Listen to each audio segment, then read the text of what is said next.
Frog God, Frog God. Hi, Frog God fans. Today we're going to be doing a special sit down with Ben Barsh above me.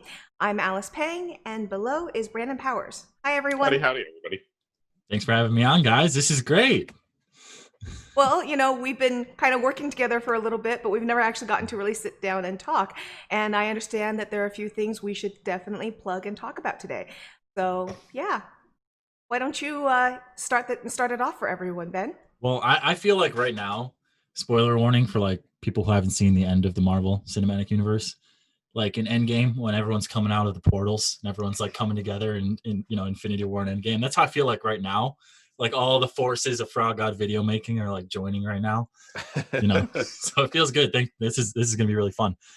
So if you guys, I'm sure some of the people on the channel have seen some of my videos. I do video work for Frog God Games. I've been doing that for quite a while now, probably about a year.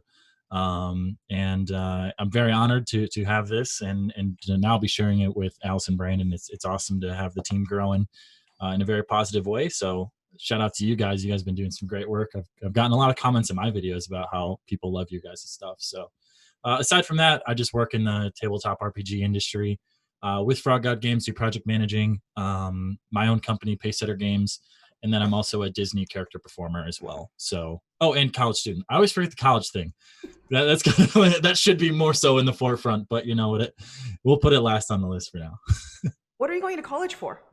Ironically, business. I'm doing marketing. So yeah, not performing, not writing, even though those are the things that I make my money off of. So. Well, hey, business can help you with a lot of different things as you go forward. Marketing, everything needs to be marketed because you have to find your audience for it. Exactly. Yep, and the truth is you do work in marketing. I mean, you work for Disney, which is one big marketing life, and you've been doing these videos, which is marketing as well. So yeah, definitely.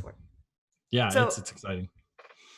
So I understand you have a Kickstarter that we should take a quick mention of. It's not Frog God, but it is a very cool BX and 5e project.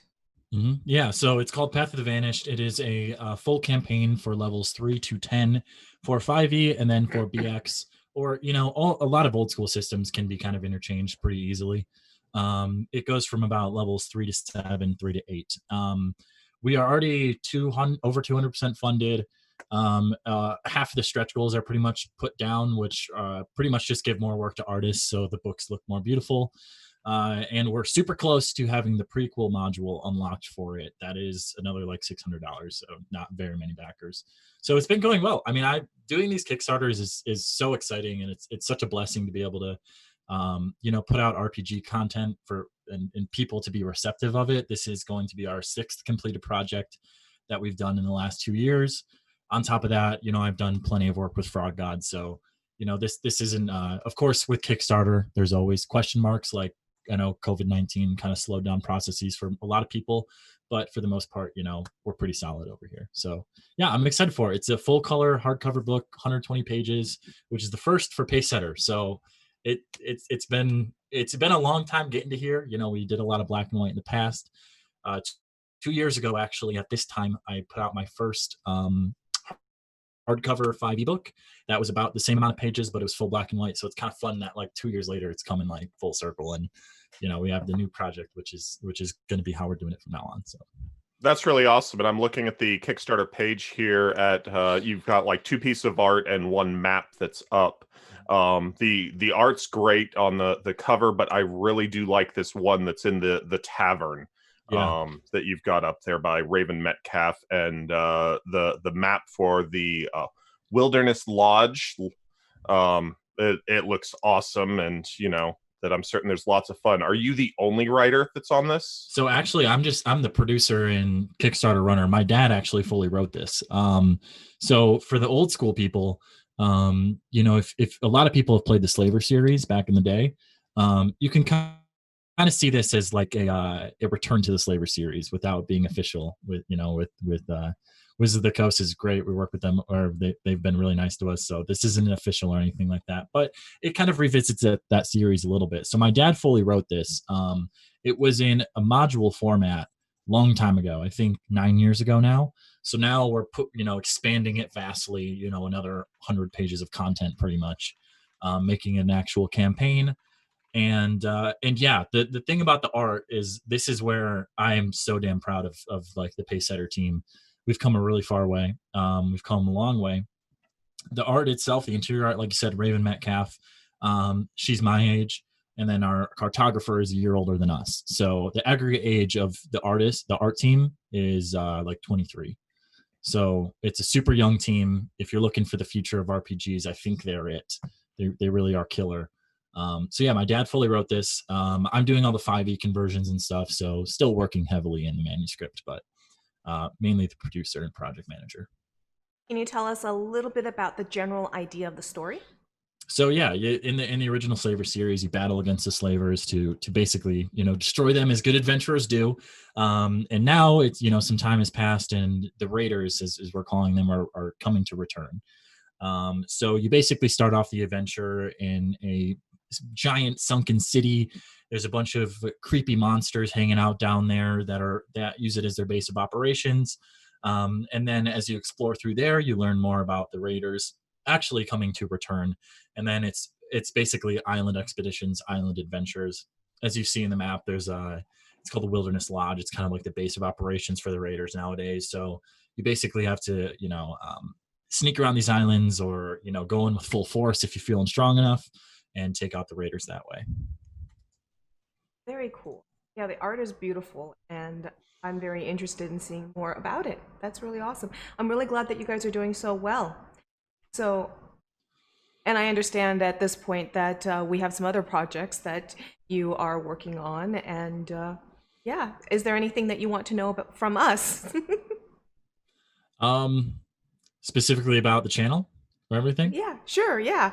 Well, we wanted to just kind of sit around and talk. Yeah. So I really have been enjoying your guys' live play stuff. I'm very appreciative of you guys doing that, by the way, because that was highly recommended since the beginning of this channel. When I'm asking for people to chime in on what videos they want, it was mainly videos about swords and wizardry, Rappanathic, and a live play. So you guys are killing it with the live play. How many episodes do we estimate that's going to be? Because it's been going pretty strong. We're probably going to be doing, I think the adventure will wrap up in 1 or 2 more play sessions for us, which I think is like 3 or maybe 4 more episodes. And that would be that adventure from Bard's Gate. Mm-hmm. And we've been having a great time. This past week we tried, and Fantasy Grounds was just not allowing us to get together, unfortunately. It is a wonderful tool, but at times you think it's a real tool. Yeah. My experience with using tabletop sometimes is a little tough. Generally, what I do when I do online games is I'm like pretty crude with it. I set up my table. I have my laptop, which webcam is facing on me, and then I have my webcam actually facing at the game mat that I use, or terrain, miniatures, all that kind of stuff. So you guys are way ahead of what I'm doing. But so mine's very much more crude. Well, I think that's a pretty cool one, because that does give kind of, even though you're not there, that simulates a sitting around the table, that tactile feel, seeing actual miniatures. Alice and I talked for a long time about before we really got into doing a lot of online stuff, about seeing if we would make that a reality. But we just do never have had the place to store huge amounts of terrain, which we would want. And, not necessarily your awesome Dwarven Forge, but, something that's colored up better than, the battle map with just drawings, for that to really come through with that 3D. If you, David Oakham, who does Save the Day, and he does all this stuff for just terrain or standees that he makes up, and his play set is fantastic. He took us through a ride on it when we did Save the Day over at Babies with Knives, and it was pretty cool to just see what every week his players come in and he's got stuff set up. Yeah, that's definitely what I aspire to be one day.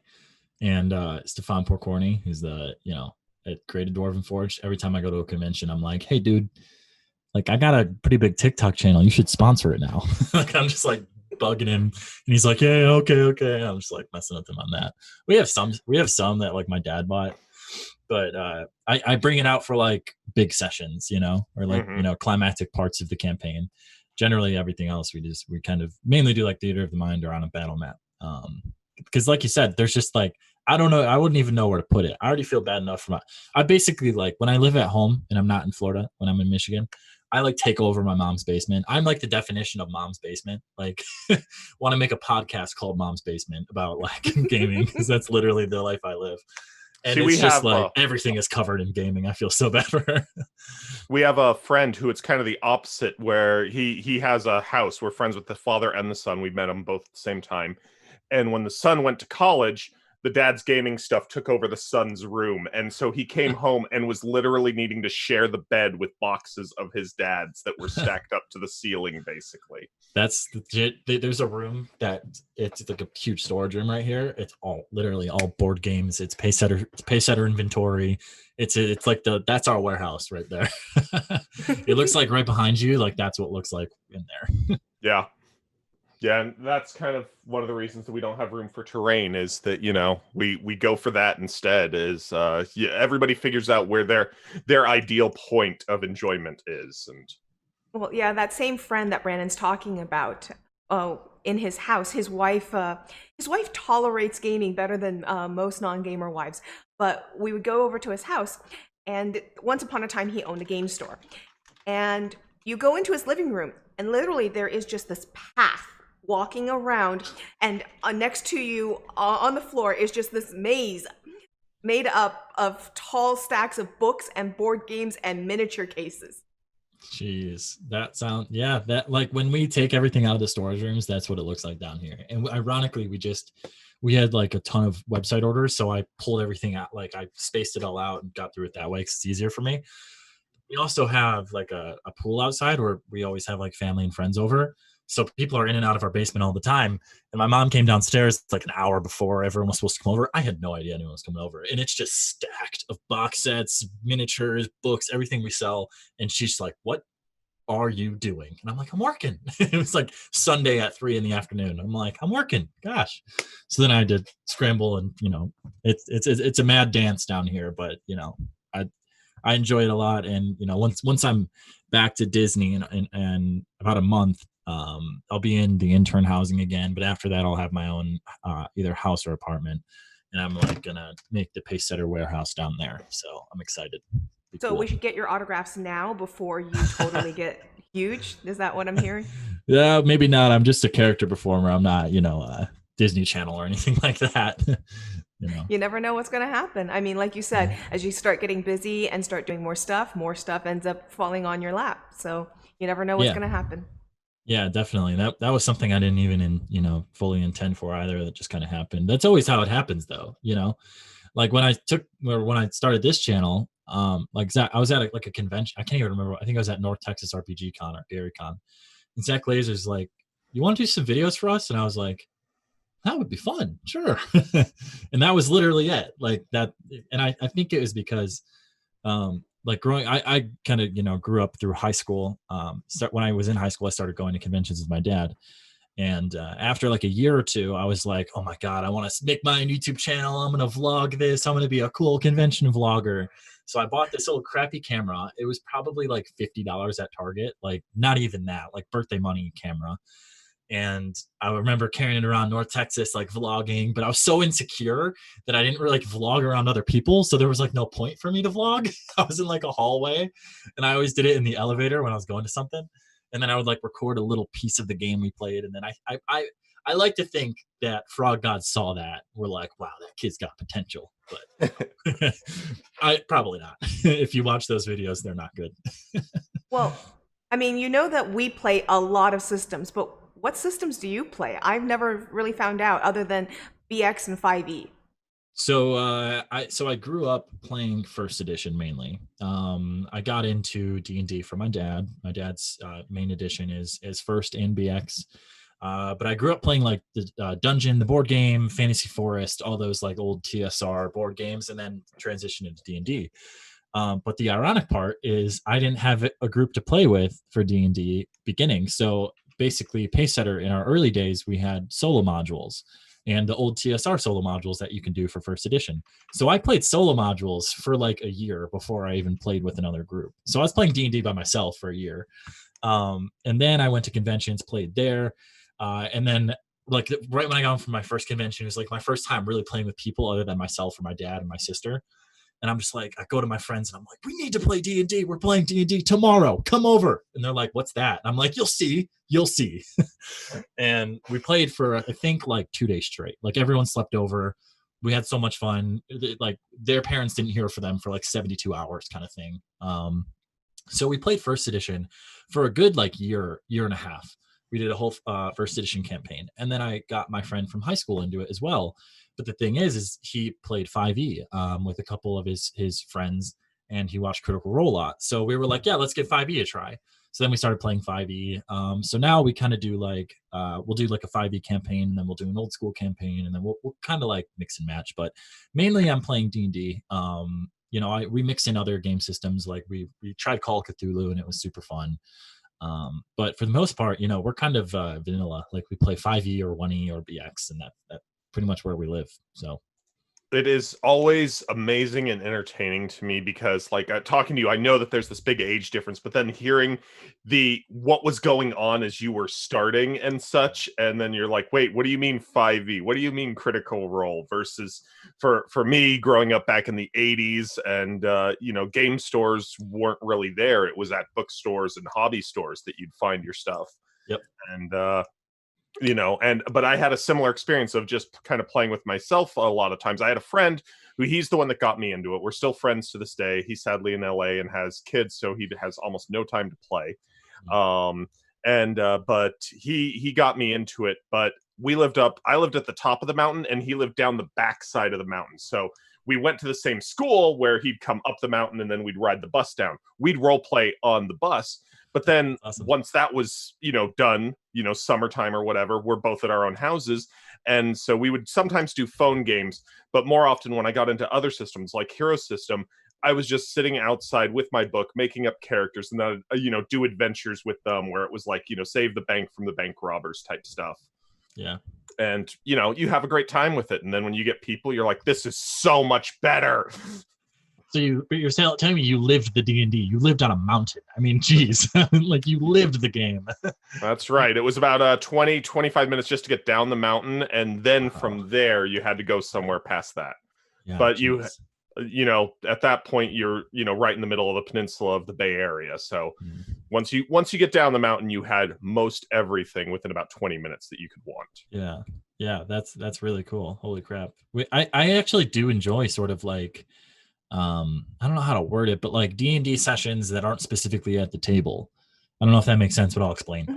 So like we have the Renaissance Festival comes to us every fall for like 2 or 3 months, and it's like 20 minutes away. Like it's super easy to get to. So in the past, what we've done is we've either gone for a couple days or we get the season pass because we just go and be nerdy. Well, I had the idea to do it wasn't quite LARPing, but we brought our character sheets, we brought our dice, and we played D&D at the Renaissance Festival.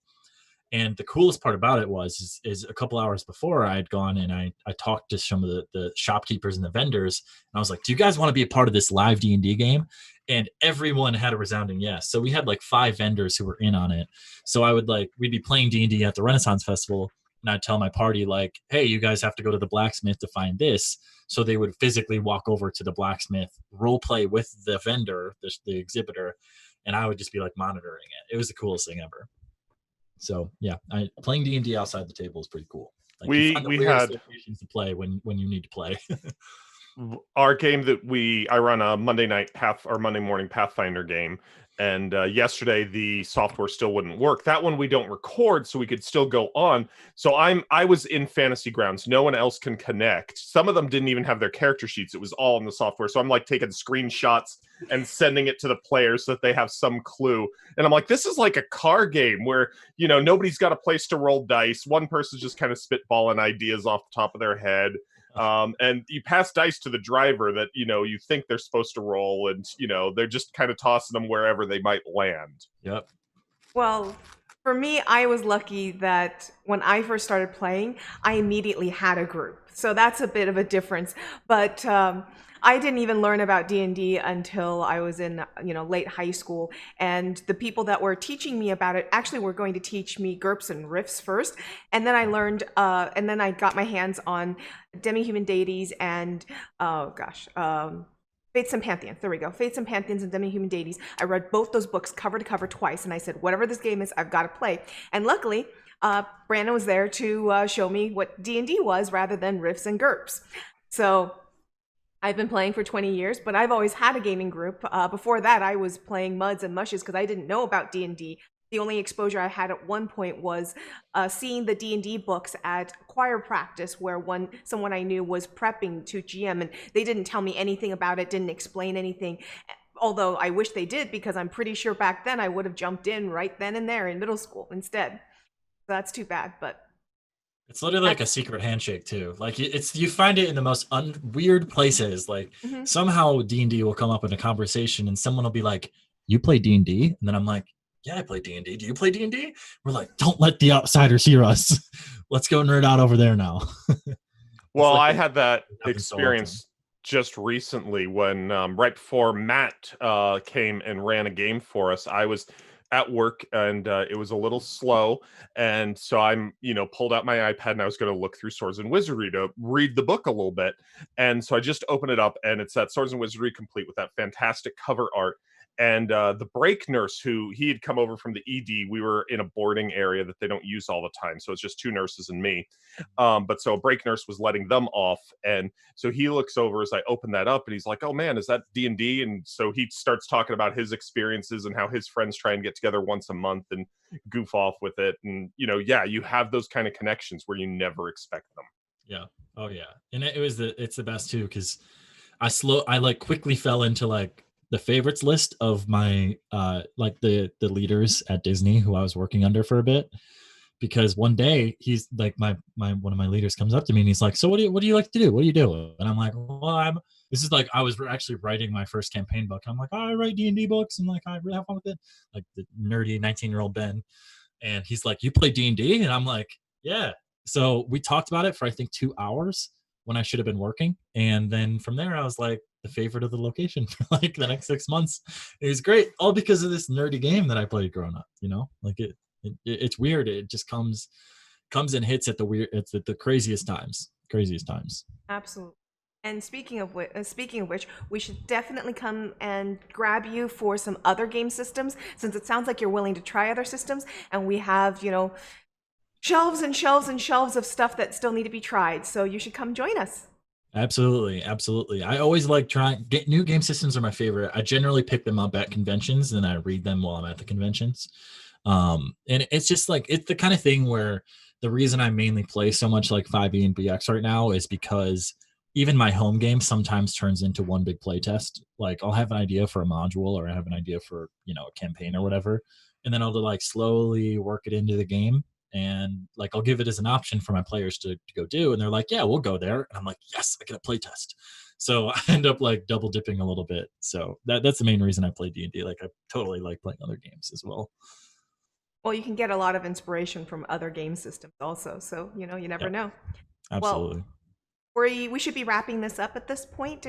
Before we go, is there anything you want our viewers to know? Thank you guys for watching the channel. It's very easy to say that as someone else who makes videos on the channel. This is weird. Wow. Usually when I come on other shows, it's like, go follow the creators, support them, but that's us. Support us. I thank you guys so much for watching the channel. And for supporting Alice and Brandon as well. The transition has gone really well getting you guys into making videos. So it's always exciting. So thank you guys for joining us on this crazy ride. And thank you two for deciding to take time out of your days to, make videos for everybody. I know they really enjoy it. And everybody come check out Path of the Vanished on Kickstarter right now.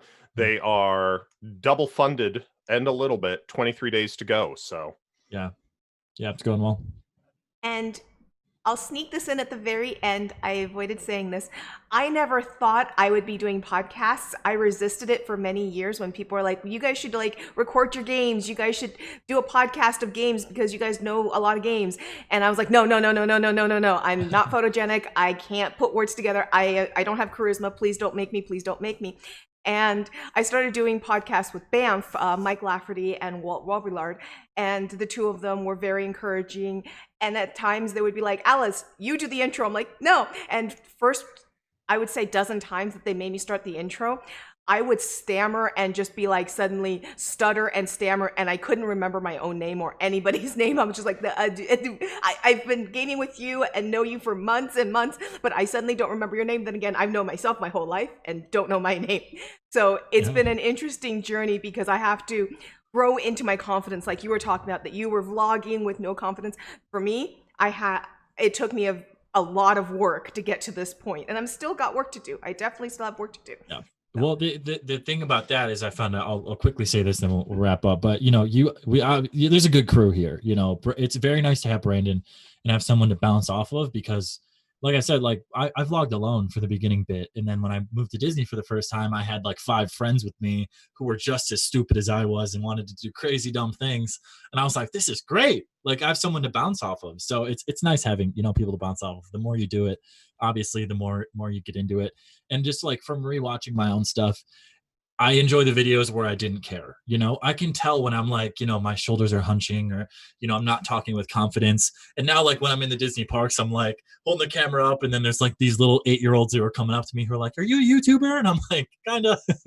So it's cool. Yeah. You definitely build confidence and it's great to have people to bounce off of, you know. So yeah, you guys are doing great. I thoroughly think that you're past that that point of being nervous and everything. So thank you so much for welcoming.